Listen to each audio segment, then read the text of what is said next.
这是。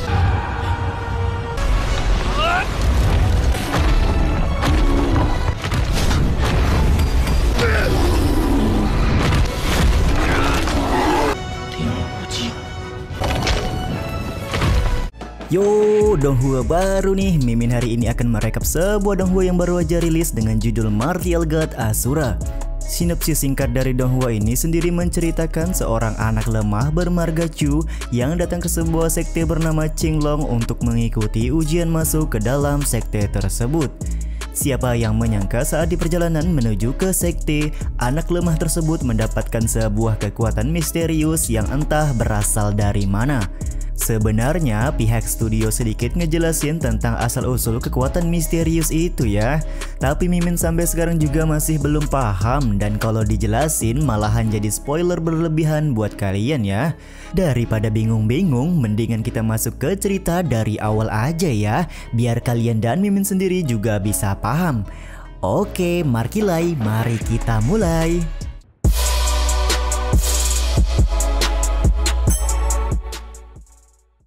Scene awal diperlihatkan Bang MC kita yang bernama Chu Feng sedang bersiap pergi meninggalkan rumah untuk mengikuti ujian di sekte Qinglong. Namun ya karena kualifikasinya masih sangat lemah, dia terpaksa keluar rumah diam-diam tanpa sepengetahuan dari sang ayah. Tapi meskipun begitu, sang ayah tetap saja mengetahui kalau Bang MC hendak pergi diam-diam dan meminta anaknya itu untuk menunggu hujan reda terlebih dahulu. Hubungan ayah dan anak ini memang terlihat kurang harmonis karena ya begitulah, karena kualifikasi yang dimiliki oleh Chu Feng selalu saja menjadi bahan tertawaan keluarga Chu mereka.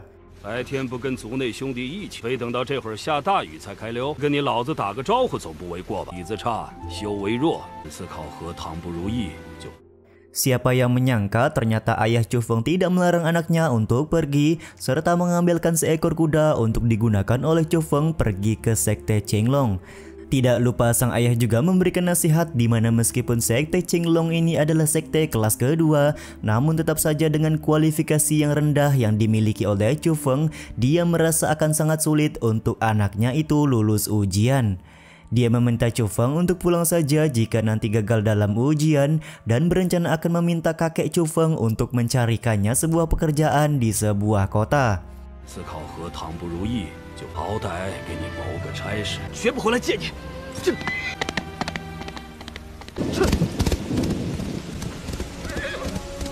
Di tengah-tengah perjalanan dan dalam kondisi hujan badai, Chu Feng mulai merasakan hal aneh terjadi kepada tubuhnya, dan bersamaan dengan itu pula petir tepat menyambar tubuh Chu Feng yang menyebabkan dia terjatuh dari atas kuda. Kejadian ini sontak membuat Chu Feng merasakan sakit yang luar biasa di bagian perut yang membuatnya langsung jatuh pingsan. Di dalam pingsannya ini, dia kembali mengingat-ingat sehari-hari selalu saja mendapat bulian dari temannya yang juga berasal dari keluarga Chu.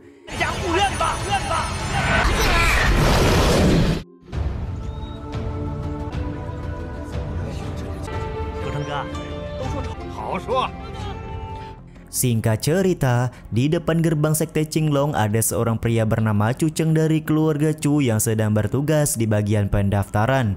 Dia sungguh kaget ketika melihat Chu Feng datang untuk mendaftar sebagai murid baru karena dia juga mengetahui kalau kualifikasi Chu Feng cukup rendah. Bahkan di sini Chu Cheng meminta Chu Feng untuk pulang saja ketimbang mempermalukan keluarga Chu mereka pada saat ujian.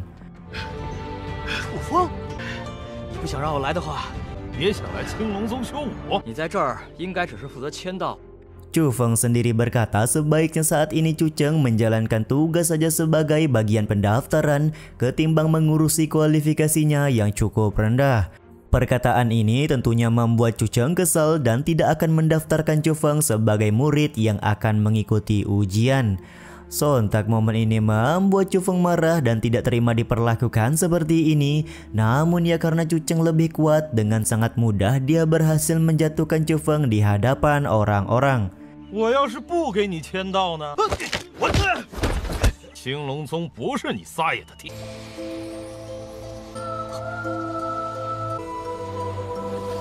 苏州长。Tiba-tiba saja dari arah lain datang seorang wanita bernama Suro yang merupakan salah satu tetua di sekte Qinglong.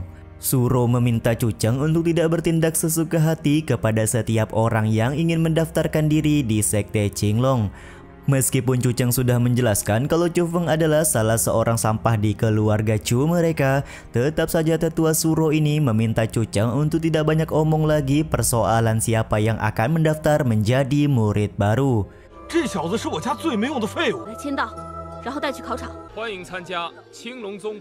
Beberapa saat kemudian, calon-calon murid baru sudah dikumpulkan untuk mengikuti ujian pertama masuk ke sekte Qinglong. Seorang pria yang merupakan ketua murid inti bernama Gong Luyun memberikan penjelasan di mana bagi siapapun yang masuk ke dalam gua di depan mereka dan berhasil kembali sebelum matahari terbenam, nantinya akan resmi menjadi murid sekte Qinglong.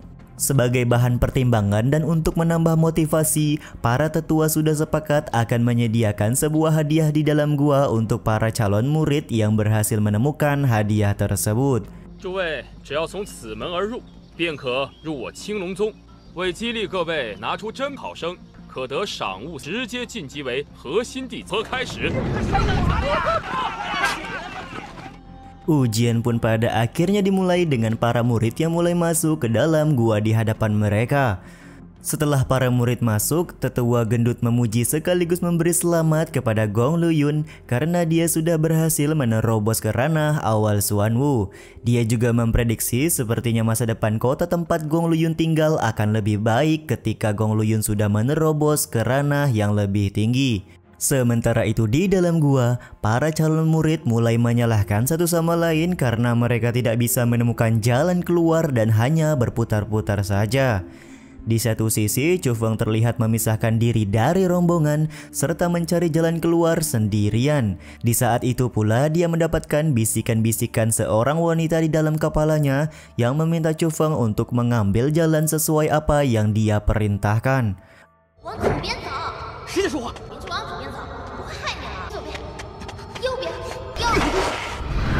考场中有人在使用精神力。 Sementara itu di luar gua, seorang tetua bermasker yang sedang mengawasi ujian merasakan bahwa ada seseorang dari dalam gua yang sedang menggunakan kekuatan mental guna menyelesaikan ujian kali ini. 考场中有人在使用精神力。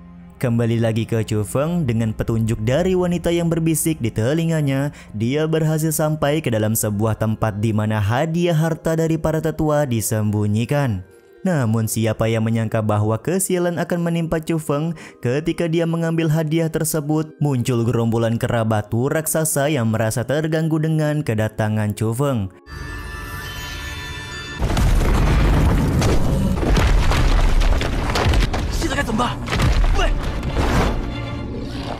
Momen ini membuat Cu Feng meminta petunjuk dari wanita yang membisikinya apakah yang harus dia lakukan untuk sekarang. Karena tak kunjung mendapatkan sebuah jawaban, pada akhirnya mau tidak mau Bang MC kita harus menghadapi kera batu yang sudah mengepung.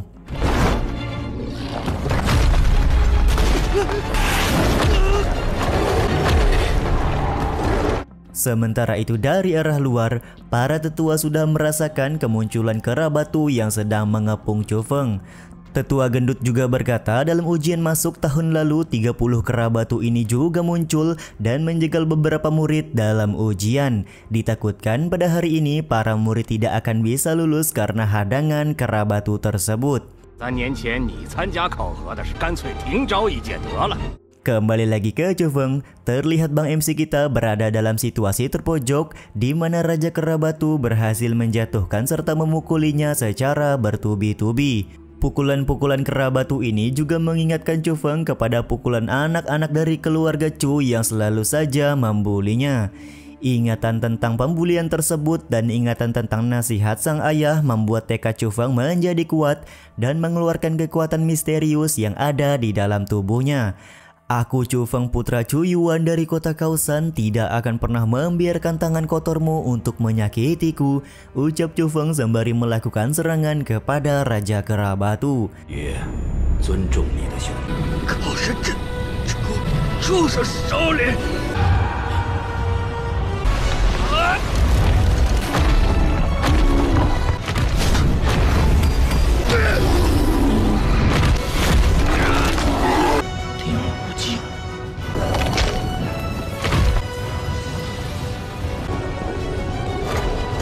dengan mematahkan leher Raja Kera Batu di hadapan kera batu lainnya. Hal ini membuat gerombolan kera batu merasa ketakutan dan tidak berani melakukan serangan kepada Chu Feng.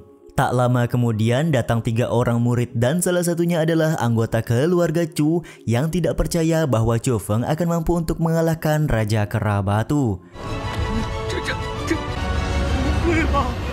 Singkat cerita, Gong Luyun secara resmi mengumumkan bahwa Chu Feng berhasil menjadi orang yang menduduki peringkat pertama dalam ujian. Dengan lulusnya Chu Feng, tetua gendut memberitahu sepertinya ini akan menjadi tantangan tersendiri kepada Gong Luyun di beberapa waktu yang akan datang. Di saat itu pula tetua Soru bertanya kepada tetua gendut bagaimanakah kesempatan Chu Feng untuk ke depannya dan apakah dia akan menjadi salah satu murid yang akan diperhitungkan atau tidak. 率先通关，多谢陆云师兄。区灵武五重，就达到灵武五重的学子。 Singkat cerita, ketika hari sudah sore, Chu Cheng bersama dengan orang-orang dari keluarga Chu yang berada di sekte Qinglong secara khusus mendatangi kediaman Chu Feng. Tentu saja ya, tujuan mereka adalah untuk memberikan pelajaran kepada Chu Feng karena berhasil masuk ke dalam sekte dan mendapatkan 2 harta hadiah yang disediakan oleh para tetua. 青龙宗的楚家人都约了，还当个乐呵听，没想天灵草还有雷霆三式。 Seorang pria bernama Chu Wei yang merasa kalau dia yang paling kuat di antara murid keluarga Chu yang lain meminta Chu Feng untuk menyerahkan 2 harta tersebut dan berjanji akan melindungi Chu Feng di dalam sekte ke depannya. Chu Feng sendiri menolak memberikan 2 harta tersebut karena merasa mereka sama-sama berasal dari keluarga Chu, jadi kenapa harus melakukan tindakan perampokan seperti ini. Namun siapa yang menyangka dengan sangat cepat Chu Feng berhasil menjatuhkan 2 orang anggota keluarga Chu yang mana salah satunya adalah Chu Cheng. 别让万人看笑话。笑话？劝你。你要劝我什么？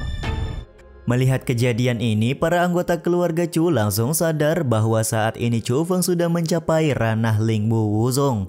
BTW guys, Mimin juga belum dapat info soal ranahnya, jadi kalau ntar udah ada Mimin tulis di deskripsi ya. Momen ini sontak membuat Chu Wei merasa takut dan meminta semua orang untuk pulang, serta mengatakan dia merasa malu karena sesama keluarga Chu mereka malah saling menindas satu sama lain. Waduh, tadi macan sekarang meong nih. 当然是劝你别跟这俩兔崽子一直让外人看笑话嘛。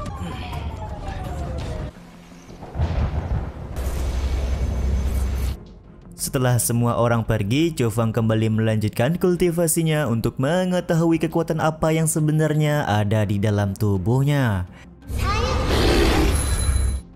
Dan scene ini juga sekaligus menutup episode pertama dari Martial God Ashura ya guys. Gimana guys? Lanjut gak nih? Komen di bawah ya kalau misalnya mau lanjut. Ntar Mimin lanjutin episode keduanya. Soalnya hari ini udah tayang 2 episode guys. Komen guys, komen di bawah. Ya udah, sampai di sini dulu aja video kali ini. Mohon maaf jika masih banyak kekurangan dan kesalahan dalam penyampaian kata-kata ya. Terima kasih buat kalian yang udah nonton dan jangan lupa subscribe serta nyalain loncengnya ya guys. Mimin selaku penulis narasi, tukang voice over dan tukang edit video pamit undur diri. Salam hangat, see you in the next video. Bye bye. See you guys.